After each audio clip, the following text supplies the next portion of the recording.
O GPS de Deus era como se fosse um bastão de revezamento. Já viu aquelas corridas de revezamento 4x100? Que a pessoa tem que passar o bastão para outra pessoa, passar o bastão para outra pessoa. Na Bíblia, a gente vai avançar um pouquinho mais, porque a gente, afinal de contas, estamos contando a história da Bíblia de maneira resumida. A Bíblia aparece com 3 profecias, 3 grandes profecias de tempo. E uma dessas profecias é conhecida como a profecia das 70 semanas.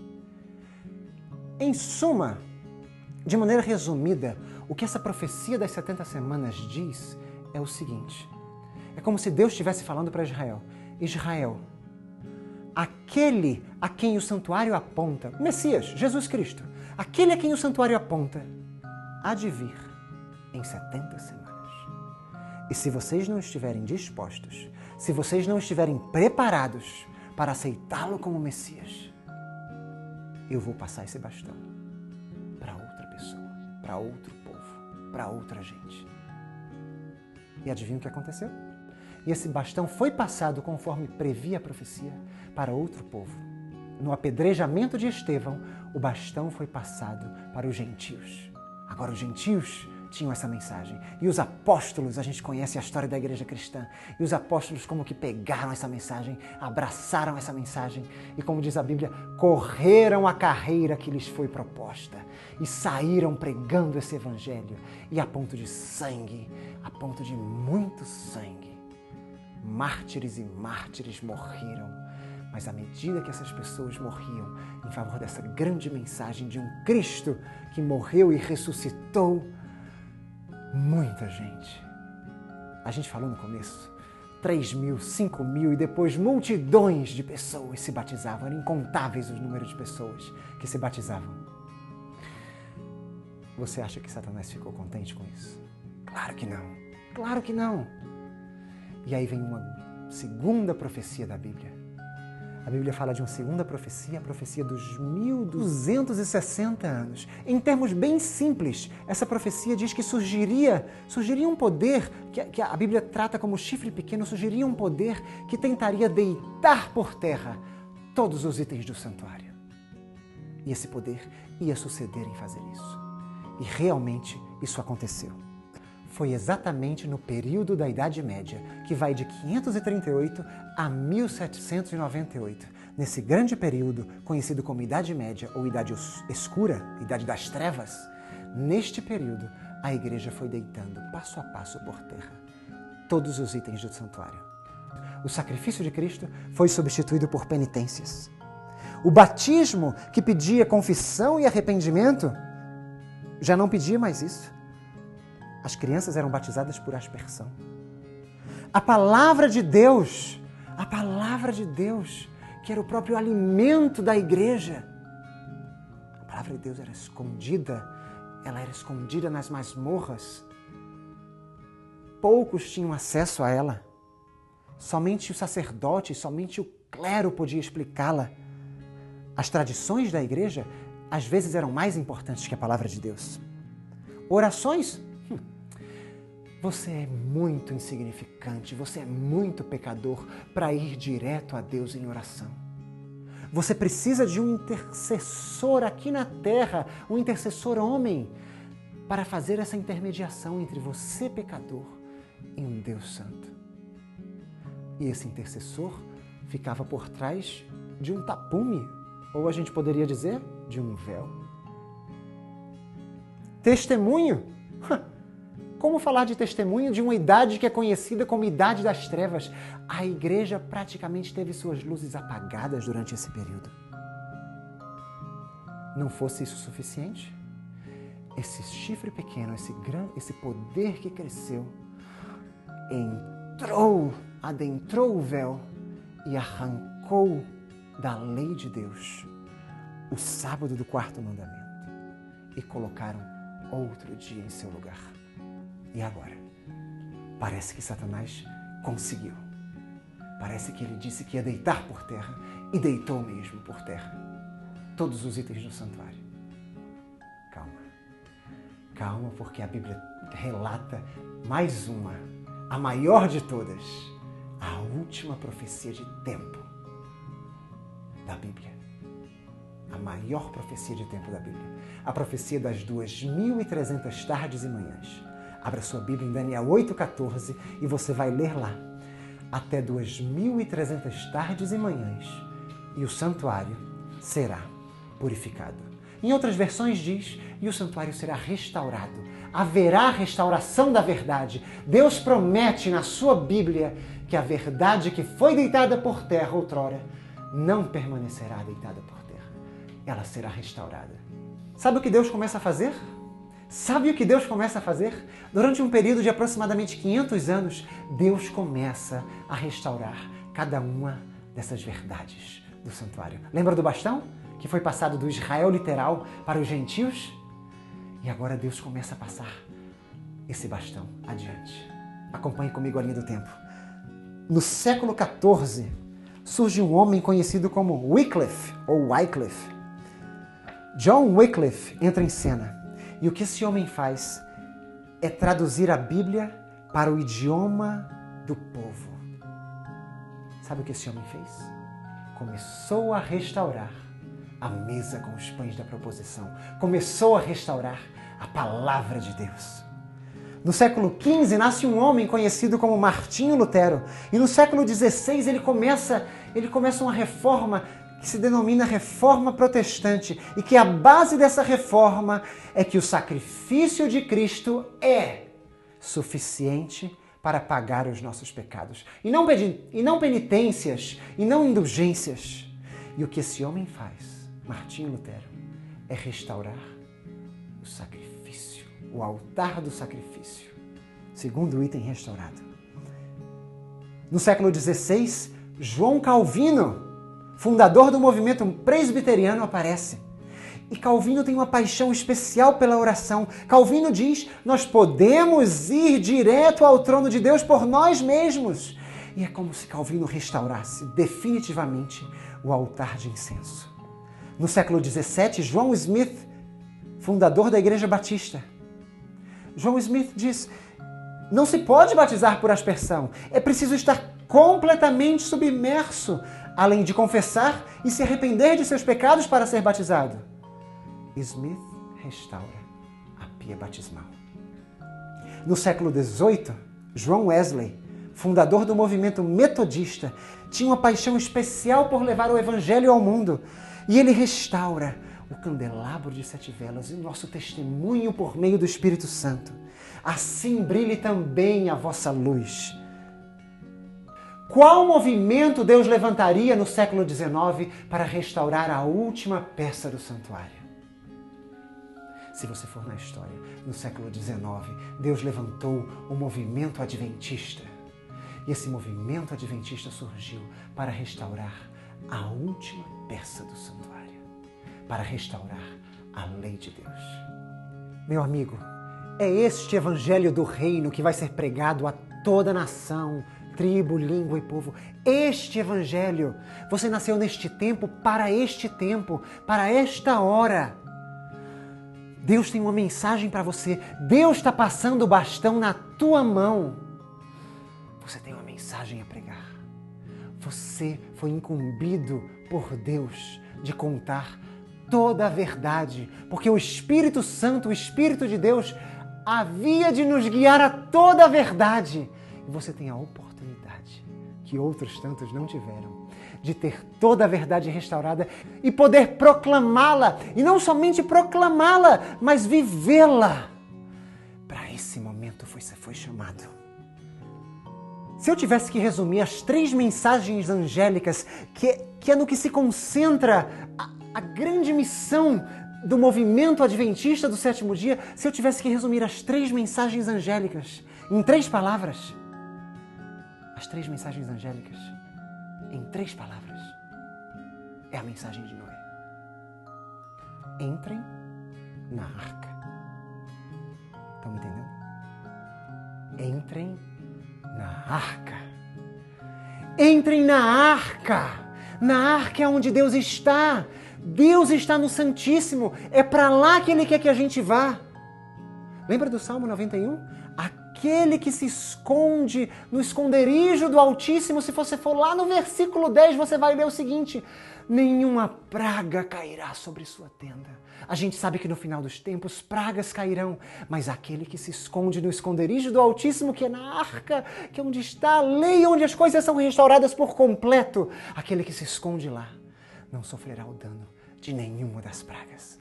E quando a gente prossegue com a história desse livro maravilhoso, a gente vê que Jesus volta e rompem os céus, e agora os mortos em Cristo e aqueles que estão vivos em Cristo, transformados, são levados para um milênio no céu. E adivinha o que esses justos, salvos no céu, farão por um milênio? Lembra do começo da história? Eles serão os reis por um momento. Eles vão julgar os juízos de Deus.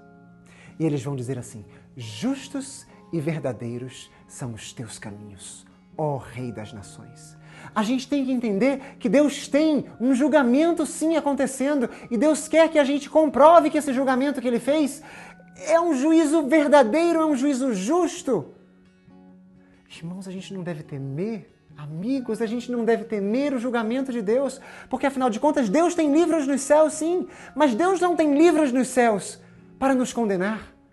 O acusador de nossos irmãos é Satanás, de acordo com a Bíblia. Deus tem livro nos céus para que quando Satanás aponte um dedo e diga: fulano pecou, ele cometeu esse erro, Deus possa mostrar o livro para Satanás e dizer assim: mas no meu livro diz que ele se arrependeu. Eu já apaguei. Ele pediu perdão. E ele largou aquilo. Estão vendo? O juízo de Deus é a nosso favor. Deus é por nós. Se Deus é por nós, quem será contra nós? E quando chegamos ao final do milênio, a Cidade Santa, a Nova Jerusalém, com todos os seus santos, desce para se estabelecer nessa terra. Eu não sei se você já teve a oportunidade de ler. Se não teve, adquira esse livro. O Grande Conflito fala que em visão panorâmica, nós estamos vendo aqui o nosso grande filme, o último grande filme da Terra. Em visão panorâmica, como num filme, como num grande telão, o maior reality show que já houve. Em visão panorâmica, os ímpios vão ver a sua vida passar ali. E as oportunidades que eles tiveram de aceitar a Cristo, e as oportunidades que eles tiveram de arrependimento, e as oportunidades que eles tiveram de aceitar esse Evangelho eterno. E talvez eu e você, se aqui estejamos entre os salvos, talvez eu e você estamos deixando passar muitas oportunidades de falar para as pessoas sobre esse verdadeiro Evangelho. Quão triste seria ouvir dos outros: você sabia disso? Você sabia da história desse filme? Você sabia da história desse livro? E você nunca me contou? Você me contou sobre novela? Você me contou sobre filme de ficção científica? Você me contou sobre jogo de futebol? Você me contou sobre tantas outras coisas, tantas banalidades e trivialidades. Você nunca me contou sobre a história desse livro?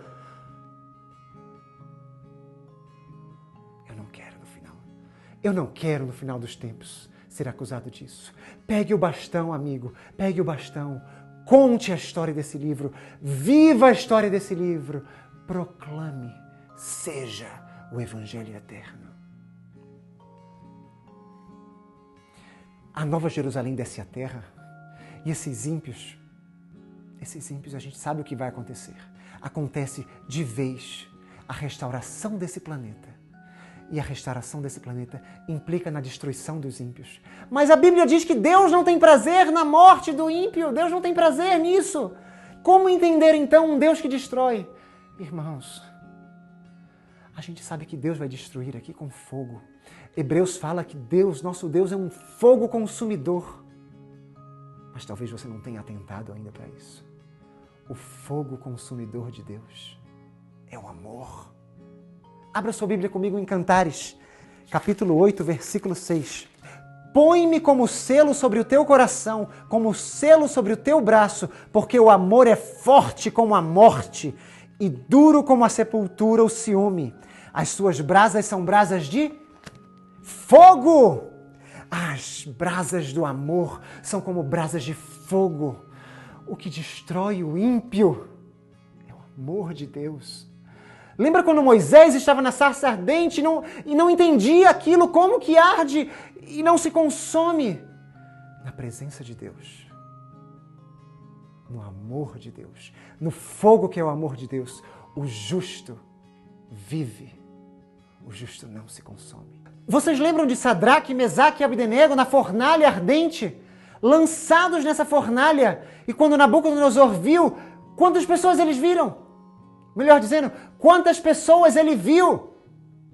4. Jesus estava lá. Eles queimavam, mas não se consumiam.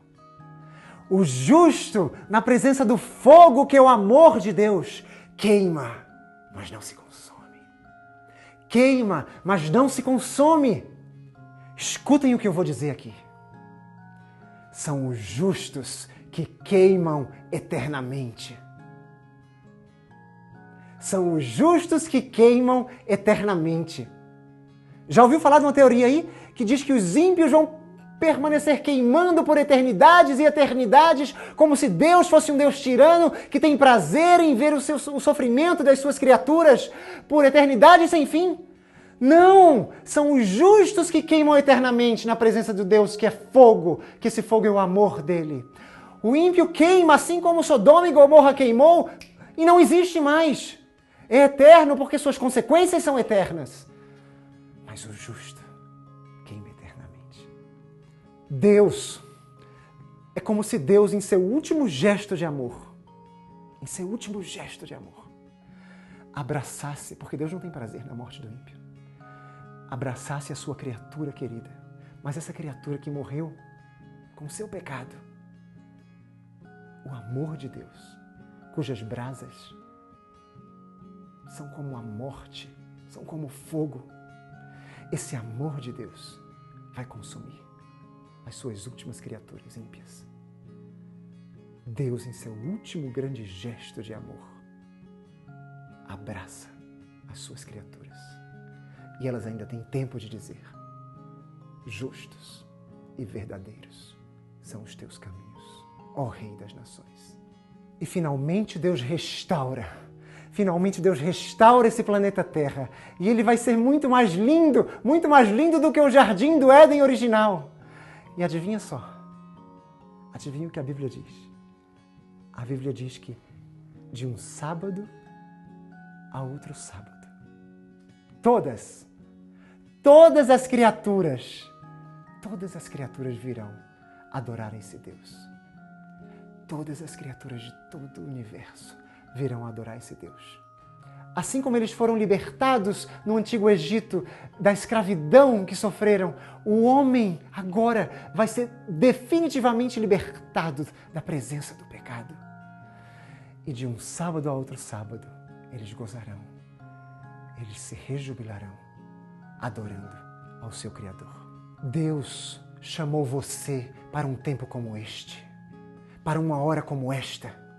Não duvide dessa mensagem. Você não precisa fazer nada para tornar essa mensagem relevante. Ela já é relevante em si mesma.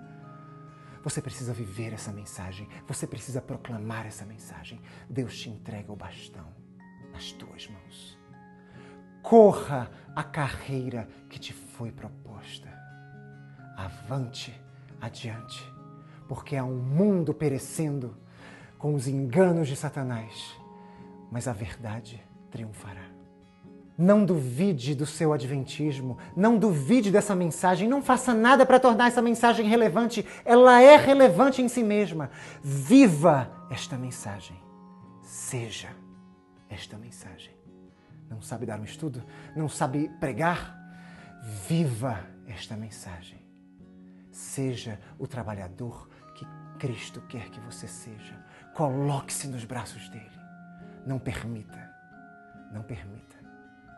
que no final dos tempos alguém te diga: você sabia e não me contou.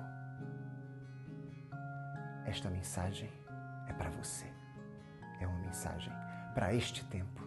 Nele você vive. Deus espera por você.